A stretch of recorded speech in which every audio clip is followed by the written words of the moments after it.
In this video, I am going to show you on how you can add an internal note on a ticket in Zendesk. So, without further ado, let's begin. First, open your web browser and go to zendesk.com and log in to your Zendesk account.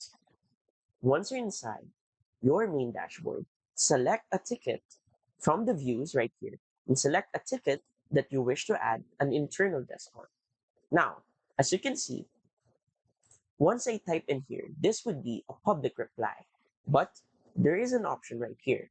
If I click on it, I have the option to add an internal note instead.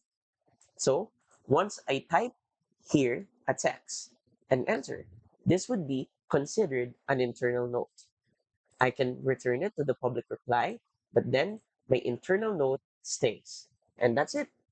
So if you want to support our channel, since this video helped you, please feel free to use our affiliate link given on the video description. Thanks for watching, and I will see you in my next video.